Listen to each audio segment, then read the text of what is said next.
Bonjour et bienvenue sur cette nouvelle vidéo. Aujourd'hui je vous propose de réaliser cette carte pour laquelle j'ai utilisé la technique du résiste. Je vous en parlerai tout à l'heure. Je vais commencer par mon titre qui est un titre en bois de chez Boanita il me semble, que j'ai embossé. Alors je voulais faire une carte un peu masculine, je voulais que ce titre ait un aspect un petit peu métallique. Donc j'ai fait une première couche de poudre à embosser avec une poudre à embosser gris métallisé. Donc c'est une poudre Zing, j'aime beaucoup cette marque en fait, en poudre à embosser, je trouve qu'elles sont très fines, elles ont un très beau rendu. Donc je chauffe, je vous ai mis après un plan beaucoup plus près, parce que je sais pas si vous êtes comme moi, je suis comme une gamine avec la poudre à embosser, j'adore la faire fondre et j'adore la voir fondre. Donc voilà pour cette première couche avec cette poudre silver. Donc c'est pas très grave hein, si elle n'est pas très nette. En général je mets toujours 2 couches. Donc là je nettoie bien mon plateau et je mets ma deuxième couche.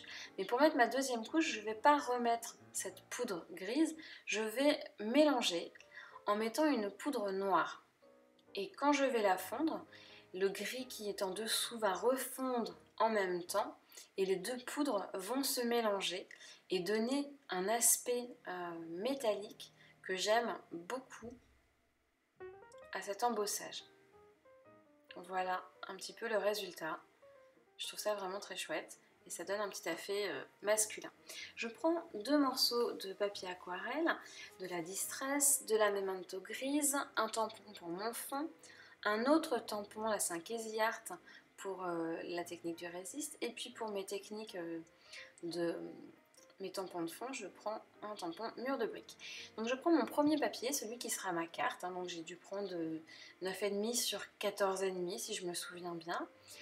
J'ai bien appliqué ma Versamark qui est une encre très grasse, transparente, sur le côté droit. J'applique bien mon tampon et sur cette encre, je vais venir appliquer de la poudre à embosser transparente cette fois. Donc évidemment, le motif ne ressort pas beaucoup hein, sur la carte. Je vous montre d'un petit peu plus près. En fait, on va bien voir que la poudre ne tient que sur la Versamark, hein, là où l'encre a été appliquée. Je chauffe ma poudre. En général, je passe par en dessous parce que je vois mieux ce que je fais.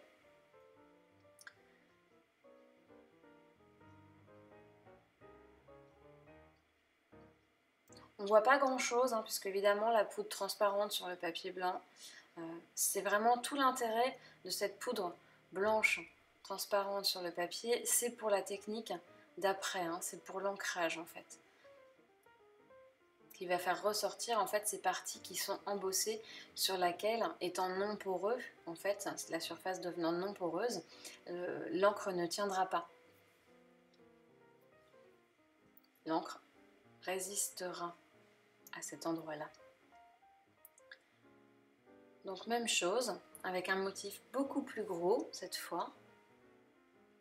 Là on voit mieux pour le coup en fait la poudre fondre. Je laisse bien sécher tout ça. On voit bien, on voit pas, c'est pas super net. Et là je vais utiliser donc cette fameuse, faire ressortir en fait ces tamponnages en utilisant de la Distress Oxyde Noir. Parce que je voulais toujours là sur ce thème masculin, de l'eau, je mélange le tout et je viens déposer ma carte. Je retourne pour mieux voir où je dépose mes tâches. Je fais attention à bien recouvrir tout le mot que je veux faire ressortir.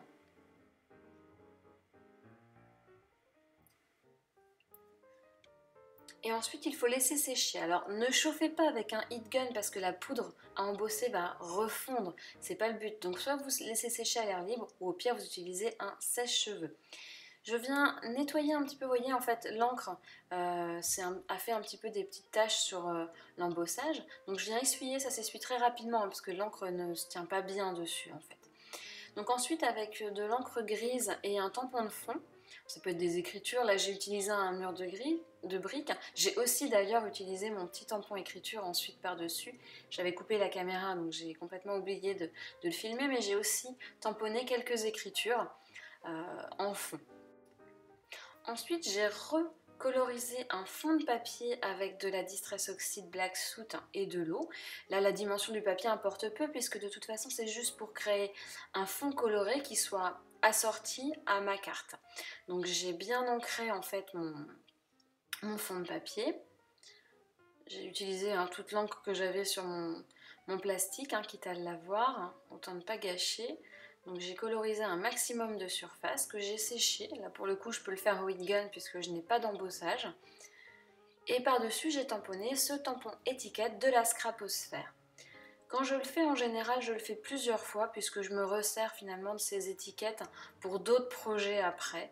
Donc c'est pas grave si j'en ai plus. Là pour la carte je n'en ai utilisé que 3 mais j'en fais toujours plus en fait.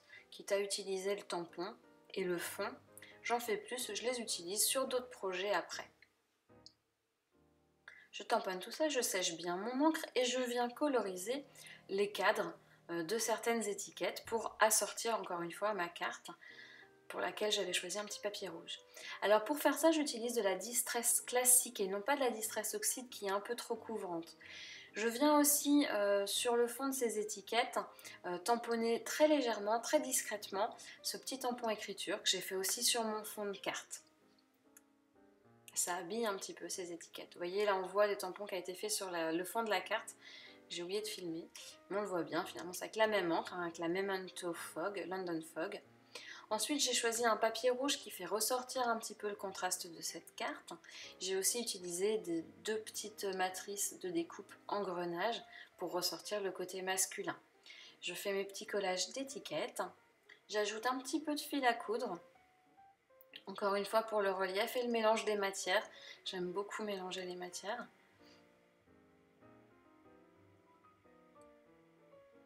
Je colle mon titre.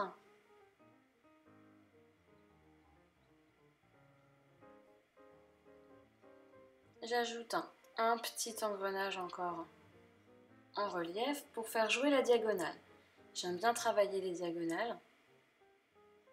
Donc j'avais un gros engrenage en bas à droite. J'en mets un plus petit, plus haut à gauche. J'utilise aussi des petits brades. Encore une fois, je vais jouer en diagonale également. J'aime bien ces brades qui ont cet aspect un petit peu grunge mécanique qui va très bien avec un style masculin et les engrenages. La diagonale, je choisis mon emplacement. À cheval sur le papier, sur lequel j'ai également ajouté, pour ajouter un petit peu ce petit côté masculin et métallique, deux petites agrafes. J'ai ensuite tracé un double trait sur tout mon contour avec un feutre fin noir, histoire d'apporter encore plus de contraste, avant de mater le tout sur du papier noir. Le papier noir qui mesure 10 cm sur 15 cm, ce qui donne un petit cadre de 2 à 3 mm tout autour du papier blanc. Et voilà, cette carte est terminée, j'espère qu'elle vous a plu. Je vous souhaite une bonne fin de journée. Au revoir!